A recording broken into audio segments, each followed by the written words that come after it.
వీక్షకులందరికీ నమస్కారం. అందరికీ నూతన ఆంగ్ల సంవత్సర శుభాకాంక్షలు. జనవరి నెలలో మిథున రాశి వారికి మిశ్రమమైనటువంటి ఫలితాలని మనం ఆశించవచ్చు.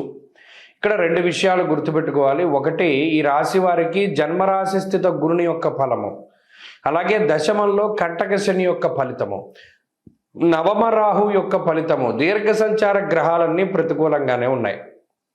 అయితే పంచగ్రహ కూటమిలో భాగంగా గ్రహాలన్నీ అష్టమంలోకి వెళ్ళడం అనేటువంటిది ఒక ఇబ్బందికరమైన విషయం. ఇక్కడ ఈ అష్టమ స్థానంలో ఉండేటువంటి ఈ 5 గ్రహాల్లోనూ శుక్రుడు మినహాయించి మిగతా గ్రహాలన్నీ మరి ప్రతికూలమైన ఫలితాలనే ఇస్తాయి కదా. అష్టమ చంద్రుడు, అష్టమ రవి, అష్టమ కుజుడు. మరి ఆ రకంగా చూసుకున్నప్పుడు ఈ పంచగ్రహ కూటమి వల్ల కొంత ఎఫెక్ట్ అయ్యేటువంటి రాశి మిథున రాశి.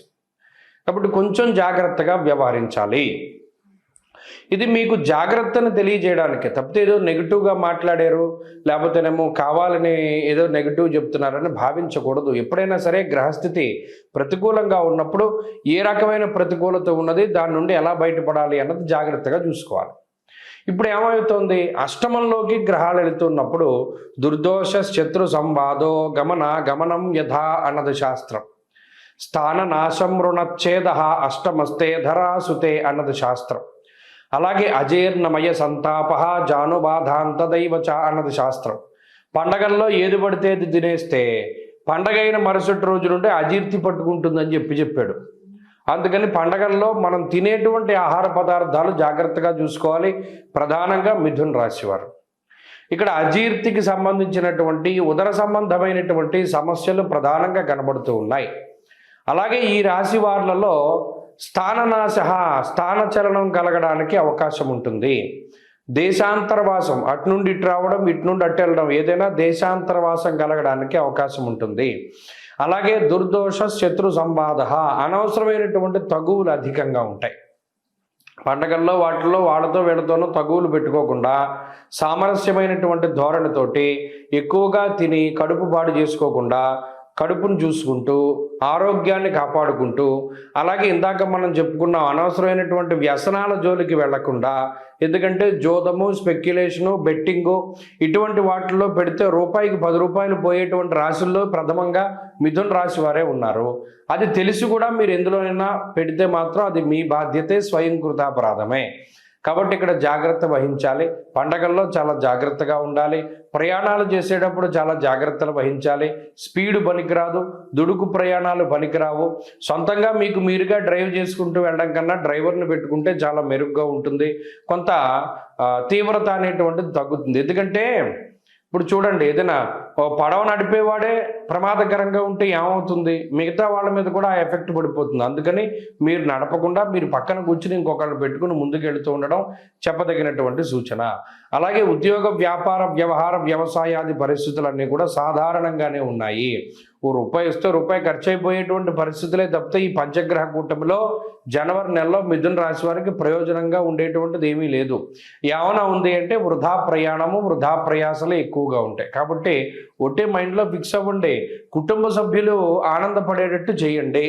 దీనివల్ల మీరు కష్టపడ్డా, శరీరం కష్టపడిపోయినా, ప్రయాణాలు చేయలేకపోయినా, ఏం చేసినా కుటుంబ సభ్యులు ఆనందంగా ఉంటే మనకి ఆనందంగా ఉంటుందని అనుకోండి.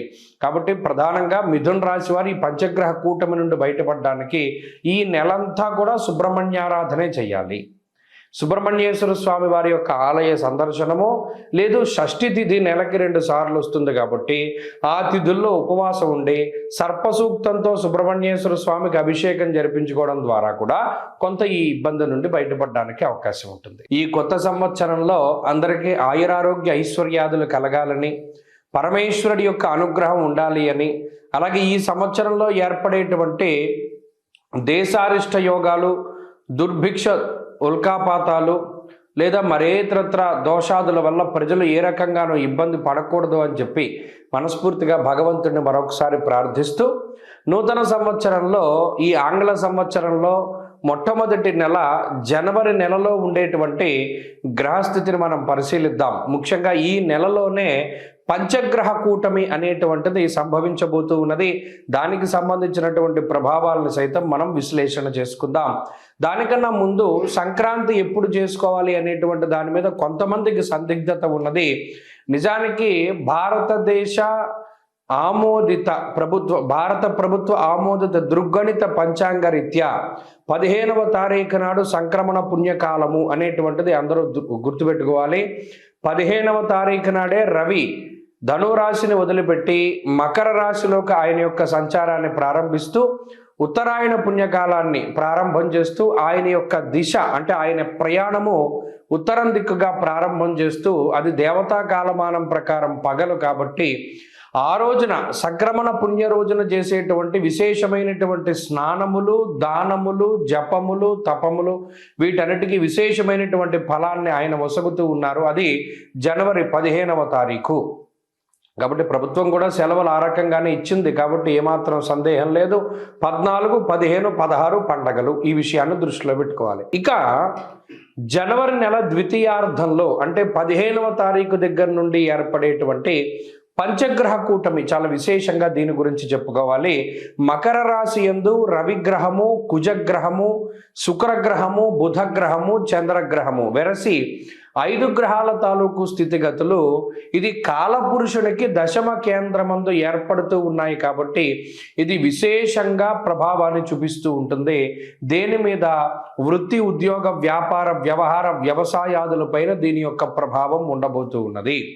అలాగే అగ్నితత్వ సంబంధం ఉన్నటువంటి రవి కుజులు ఇద్దరూ కూడా భూతత్వ రాశి యందు నెలకొని ఉన్నారు. ఇక్కడ గమనించండి, ఇక్కడ మకరం భూతత్వ రాశి, ఆ రాశి యందు అగ్ని సంబంధమైన గ్రహాలు అంటే రవి కానీ కుజుడు కానీ ఉండడం వల్ల ఇది అకారణమైనటువంటి ఎండలను కూడా సూచిస్తుంది. ఈ విషయాన్ని కూడా దృష్టిలో పెట్టుకోవాలి. అలాగే రాజకీయపరమైనటువంటి విషయాలు కొంచెం ఆసక్తిని కలగజేస్తాయి.